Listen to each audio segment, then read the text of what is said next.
Welcome to Basically Sci-Fi, the short story podcast with stories you can basically call sci-fi. My name's Todd. My name's Adam.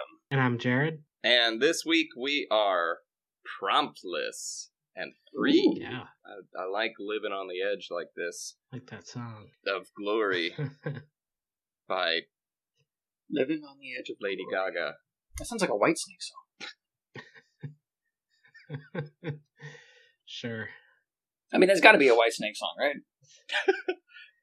Well then, Jared, what were you thinking of? Because we're not getting it. Doesn't matter. I don't remember the name of the song anyways. Well, there you go. None of us listen to I music. listen to human music. Yeah. I like it. I mostly listen to Clowncore. Hang on, let me Google that real quick. What is it's about what you would expect. Maybe YouTube it and not Google, because you're going to get an image search first, and then you're just going to get clown gore. Why am I getting Netherlands Wikipedia? Thank you guys for tuning in. This is unfortunately not Clowncore. This is stories of... We're actually renaming the show to Unfortunately Not Clowncore. I don't know. What can we talk about real quick? All right. I don't know. If we're not going to talk about anything, then it's going to be like voice acting notes. My whole brain is filled with Clowncore right now. I did just wake up. Ruined it. you ruined me. Well, usually we talk about like the prompts and how they came to be and what they represent in the stories, but I don't know what to do now. That's true. Well, technically mine is still about rocks and magnetism, because this story is actually the story that I started writing with rocks and magnetism and then gave up halfway on because I wasn't feeling it, and I reworked it and I retworked it, and now it seems. Did you pick it back up and reverse it? Sweet. Yes. I don't remember the words, but it's Missy Elliott. And the something and reverse it. Yeah, and reverse it. That's the only word I remember. And keep the dick still inside? Oh, yeah! That's what she's talking about. Oh, my God. I forgot what that song was about. I think that's actually a different song. Wow. Now they're one in my mind. Anyway. So mine's still rocks and magnetism, kind of. Nice. But, sweet. I'm excited to see what you would have done and now have done. Yeah. Well, the thing I'm worried about, especially being early in the morning, is I've got notes about the characters' voices, and they might take me a couple of takes. Oh, don't worry about it. You're editing it, so it's your job to sort that shit. What you need to do is put a nice amount of whiskey in your coffee. That might actually help. I mean, the editing, of course, will help, but maybe the whiskey, too. Yeah. Oh, yeah! Or you could take a break and go suck Tomo's room temperature, dick. That might warm up the vocal cords. Ma ma ma ma ma ma ma ma ma. She said.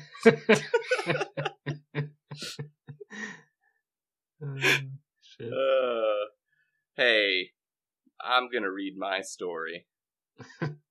This one's called Double the Stuffin', Double the Lovin', Love is a Double Down. Nice. I think the sandwich. I don't remember. I wrote the title first, and then the story. That is a fantastic way to start a story. Just the title. I do usually go back and like pick something out of it that I think makes sense, but nope. This story started as a concept and then free flowed. Nice. All right. The rock men of planet Hardstuffin all look the same. And it's okay to say that without being spacist. And it's important to note in order to understand the breeding habits of their people. Attraction to a mate is not at all similar to human standards of physical appearance or just how sweet and funny one is, but rather is a matter of fact once a weak gravitational pull is found to exist between two rock men. However, due to the universal and interdimensional appeal of human superhero movies, even the cold, hard people of Hardstuffin Prime found themselves occasionally longing for the type of romance that could only exist between a buxom woman and a man with a perfectly chiseled jaw. In the years leading up to the Space War, back when Spartine still had 4 suns, the Galactic Society of Friends had no need to exist, Jergal 9 hadn't yet been claimed for the Ratscallions, and Tortuga was still a part of Haiti. This is when struggling... Oh, man. Now I'm having a hard time dating your story. It's in the past, yeah. Oh, okay. Yeah. This is when struggling human actor Jonathan Garfield moved to planet Hardstuffin, hoping to jumpstart his career in the planet's burgeoning film industry. Fresh off the spaceboat, he found himself a small apartment in Holly Rock, and a job at the Hardwood Cafe as a waiter serving Yeah. I switched it, yeah. As a waiter serving exotic human food like burgers and wings. Ooh.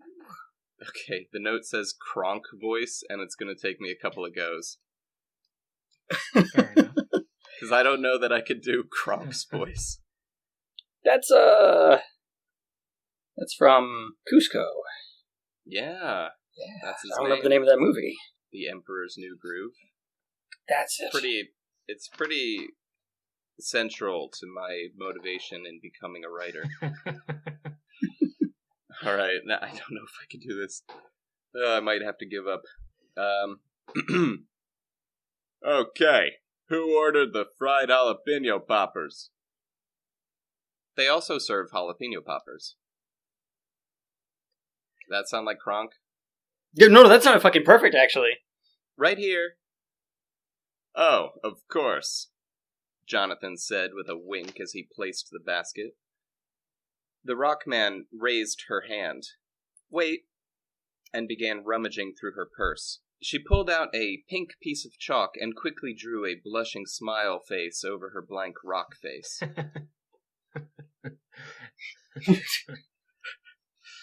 She had very clearly had rock plastic surgery to chisel away her bulky Rockman frame, leaving her with the physique of an attractive human female who was also a Rockman.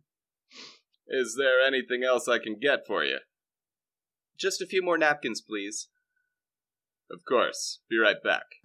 When Jonathan came back with the napkins, he found that his guests had thrown all the food on the floor. The Rockman lady stared directly at Jonathan as she crushed one of the jalapenos with her high heels. She quickly redrew her chalk expression into a wink. Is everything okay over here with you guys? Jonathan asked. Rockmen absorb nutrients from the ground through their feet, and Jonathan obviously still hadn't become accustomed to this custom.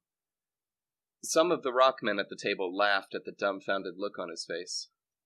How long have you lived on Hardstuffin, boy? One of the Rockman males asked as he absolutely crushed his burger into the floor. It's not polite to stare. Right, Jonathan spurted as he turned and walked as fast as he could back into the kitchen, past the assembly line and the dishwashers, and right the fuck back out the back door where human staff could take a break, but only if they smoked. He fumbled with his lighter and cursed to himself. How am I supposed to get a job acting when I can't even act like it's not fucking weird for people to be crushing food into the floor. Aw, man. Maybe I should just head back to New Earth, too, and try to get back into college. That was a grim prospect. You see, Jonathan Garfield was far too handsome to bother with any education. Blonde hair, blue eyes, tall, well-built, and 100% human. Jonathan came from a well-to-do family with all the privilege and connections that includes. Several of his family members were involved in politics, and the Garfield name was well known far beyond New Earth.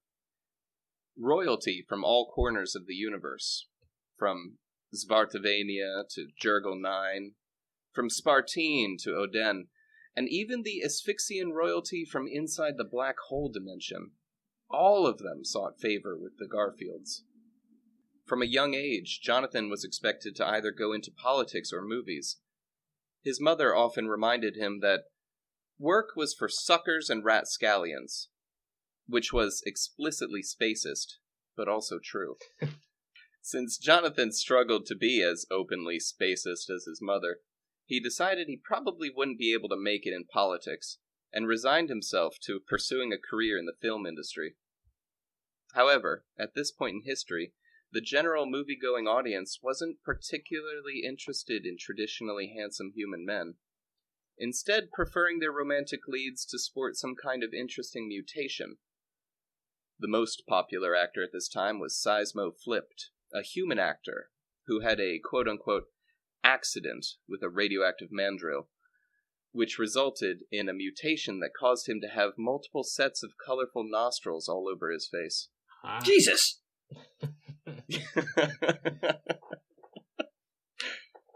It's not fair, just because I don't have extra nostrils or an extra long earlobe. That's reverse spacist, if you ask me, Jonathan lamented to himself, even though it wasn't reverse spacist, because reverse spacism is not a thing. As Jonathan sat there smoking his space cigarette and repeatedly muttering, "Why can't everything be easy?" His rock manager cracked open the back door. "Hey, Johnny, your table's trying to get your attention." Recently, it had become fashionable on Hardstuffin' to get rock plastic surgery to shave one's head rock flat in the front like a chalkboard. That way, it became more convenient to draw on facial expressions, and some rock men could make whole YouTube careers for themselves doing facial chalk tutorials.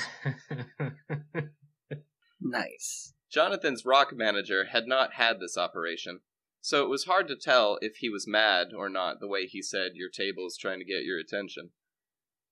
Regardless, Jonathan decided to put out his space cigarette and hurry back to the table. Most of the guests had already left because, while human food is delicious and fun to crush into the floor, it doesn't have a whole lot of valuable nutrients. The shapely rockman lady with the heels was the only one left at the table. Okay, this one's also going to be hard.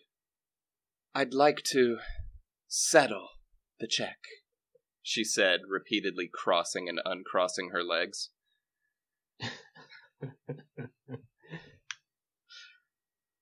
"Oh, sure. How was everything?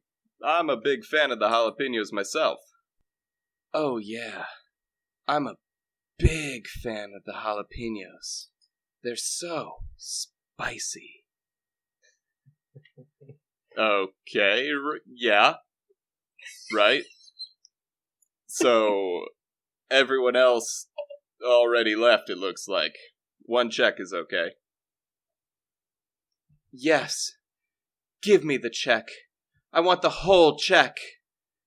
She picked up an ice cube from her drink and started rubbing her rock-hard nipples that she had chiseled permanently into her torso with the ice.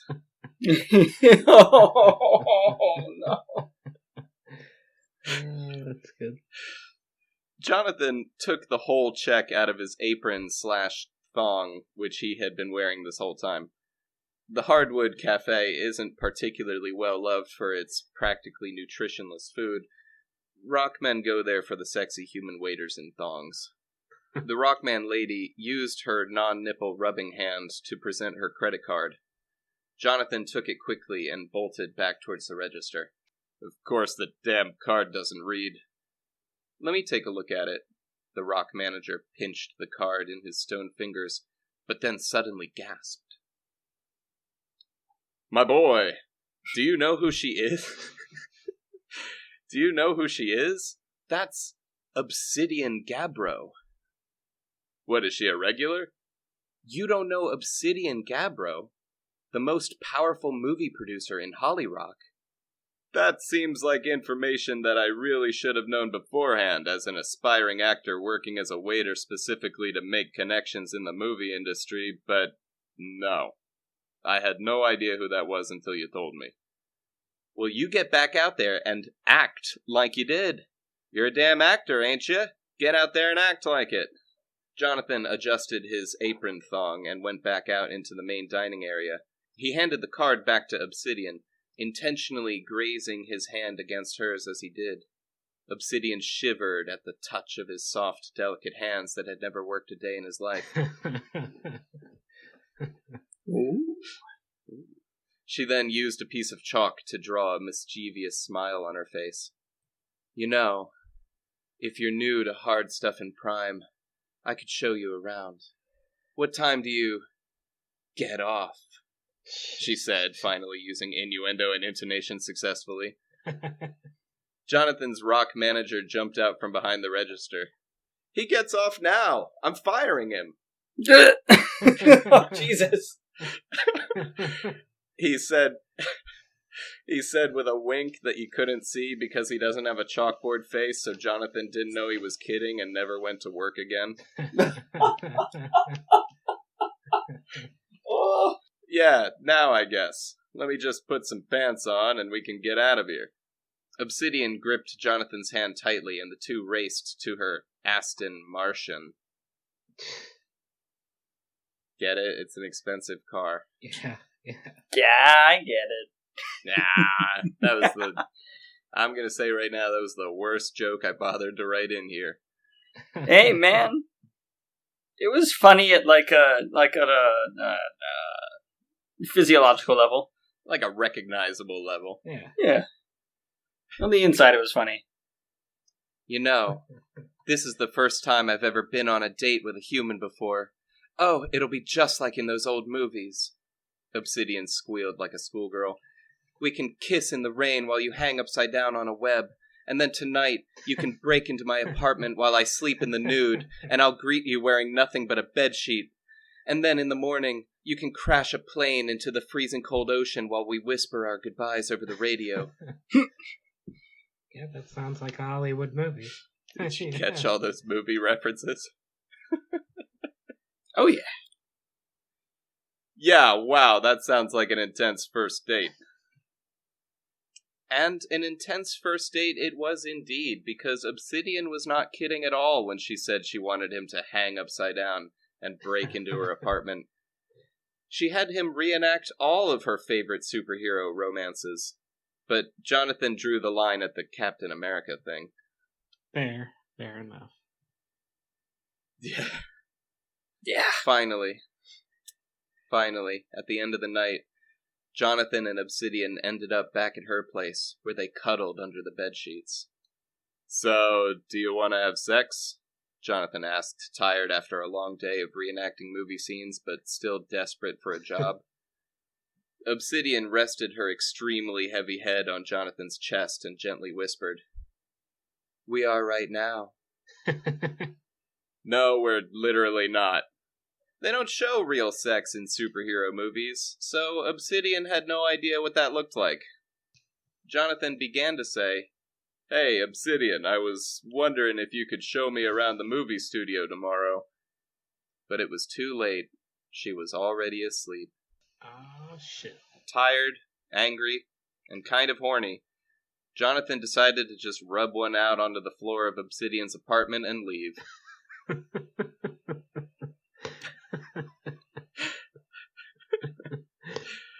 Oh, man. He was nothing but a novelty to the rockmen of Hard Stuff in Prime, and he didn't want to spend any more time playing into their human fever.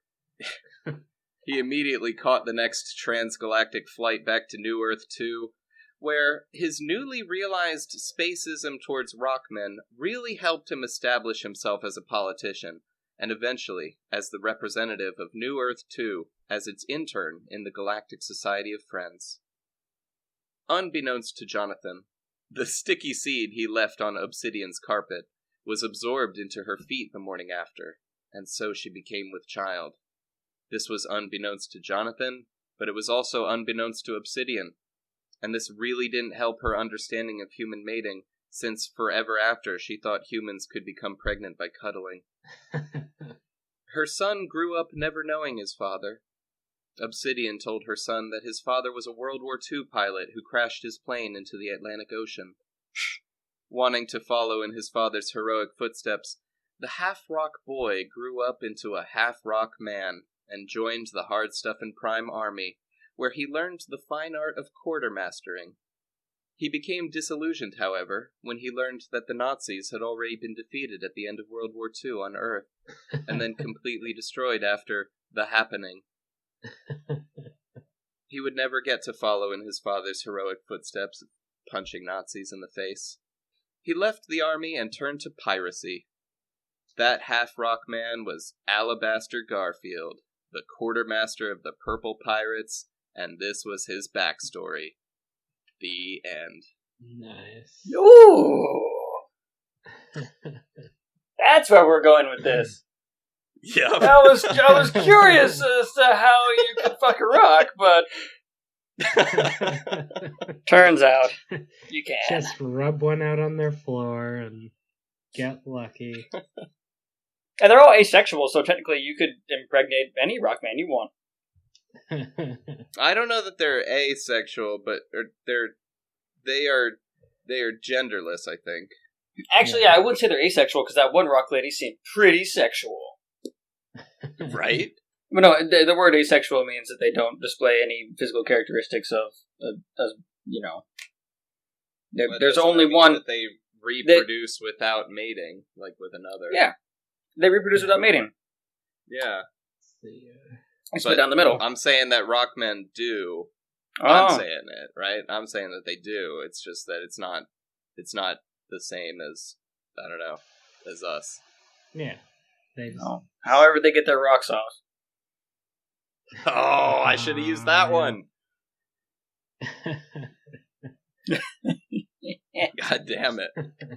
Yeah, I think when I started writing it, the idea that popped in my head at first was, that old, I think it's, it's kind of an old thing about how, like, when human, like, TV and radio waves eventually get out into space, like,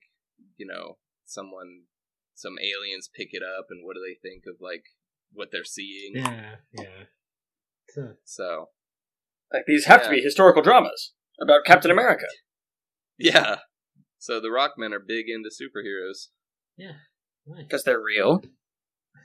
I was gonna have a really long bit about how, like, she was confused that he didn't have a mask, because she thinks that all handsome men have to, like, wear a mask. But I couldn't really find a way to, like, fit it in there, so. Yeah. I figured I had already established that joke and didn't need to do that. Yeah, it was a pretty good set of jokes. I really enjoyed it. Yeah. Yeah, no, it's good setup for a new character. What I really liked was the world building and how much we got to learn about their culture and, what we could understand about, how kind of really naive they are as, like, a whole group of rock dude people. Yeah. Just a lot of them. Yeah. Not to be spacist. No, it's not really. It's not spacist if it's correct. No. That sounds like something Jonathan would say. Yeah.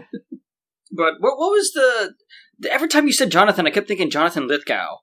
What was the guy's name? His name was Jonathan Garfield. I was a little bit worried that it would give it away, because, Alabaster Garfield is kind of one of the more fleshed out pirates I have on Vin's crew. So I was kind of hoping someone would like make the connection, but also kind of not hoping because that's the like reveal at the end. I think actually that you don't need to reveal at the end. Because by the time he's like, and he turned to piracy. And you could have left it at that. And then the rest of us would have been like, oh fuck, that's that one guy from Vin's crew. Yeah, no, I don't know. The reveal helped. Because I definitely didn't remember that there was a pirate named Garfield. Like, once you said Alabaster, I put it together, but, like, I didn't... Yeah. I don't know when the last time we recorded an episode with Alabaster Garfield and it was, so... Yeah. Yeah, I was debating doing that, Adam, like, just leaving it, but then I didn't want to have to, like, awkwardly go, like, you get it? You guys get it? And plus, I just kind of liked the sound of, like, the really flat reveal and then saying the end. Oh, yeah, there's a charm to pulling a Jeb Bush.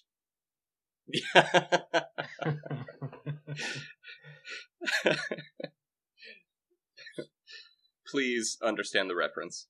Please, this is a reference. Yeah. I was hoping that she would tell him to forget the pants and just come with her, but...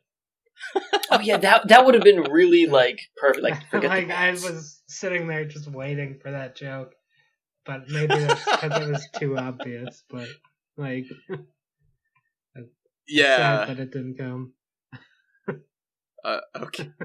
I'm sorry. That's another one that I was debating writing in. Yeah. But then either way, I thought so this was kind of a longer narrative. It didn't have as much dialogue as I usually have. Yeah. Which was something I was trying out. And so I was really trying to pace the narrative and the jokes. So sometimes I had to like this story was maybe the one that I edited the most, went back in and was like, how can I tighten this sentence up and make it so that I can say it quicker so it'll sound funnier when it comes out. So that was one where I wrote out two versions, one saying that he didn't manage to get his pants on, and one saying that he did go get pants on first and then left. Mm-hmm. But instead I wrote that she gripped his hand tightly and they ran to her car. Yeah. And so I didn't even mention if he did or did not put the pants on. Yeah. He just said that he wanted to. I suppose and I was like, also... Her not saying that lends credence to her not knowing how human sex works, so it's not a huge deal. Yeah, she's more into the face anyway. Yeah. It seems they all kind of are. They draw. So when they get rock surgery, are they irreversibly damaging their body? Oh yeah they are. Just like when a human gets plastic surgery. Just irreversibly damaging themselves. She had much more surgery than most, I think. She had her whole body chiseled down into a human shape. A lot of them have the chalkboard surgery. Yeah. And so I imagine she had herself carved into a nude statue, right? But that she also wore clothes over it, human clothes over it. So yeah, I wish I could animate this. Rub ice on her nipples. She could do that through the clothes. But with the so as a rock, definitely she's compromising the integrity of the way her body bears the weight of itself. Oh, yeah. I could just snap right in half or some shit. She gave herself small, delicate wrists and stuff, and, Jesus, I said her head was still heavy, so... I mean, I assume she's fine. It wouldn't be legal on hard stuff in Prime unless they could do it safely. Oh, so it's not truly an equivalent to Hollywood. No. I mean, she was good looking. Yeah. Yeah. I wish I could draw. I think that would be my title card for this episode would be her crushing a jalapeno with her high heels that are also chiseled into her feet. She permanently has high heels. I can probably do that for you. Oh no. That'd be awesome. Well, thanks guys for listening to my story and giving a bit of feedback. It was all real nice. Anytime. In fact, if you want to next week, you know, or actually, no, not next week, 3 weeks from now, if you want to write another story, we'd be happy to listen to it. Oh. You know. Only if Thanks, the money's guys. right. Hey, man. We are all sharing the profits of this venture equally. Nah, your mom still pays me to be friends with you. It's okay. I knew it. Man, way to stab me right in the confidence. Yeah. That was... She paid so much money to get my confidence established. Anyway, well, thank you guys for listening, and we'll be back in a week or two, or whatever, with Adam's story. Yeah! I've totally written a story. Don't forget to like, comment, and subscribe. Because that's the thing we gotta say. Smash that notification bell and you'll get fucking notifications. Or don't. Whatever. Do what you want. Live your own life. Bye. Actually, but we would appreciate it. Bye. Goodbye.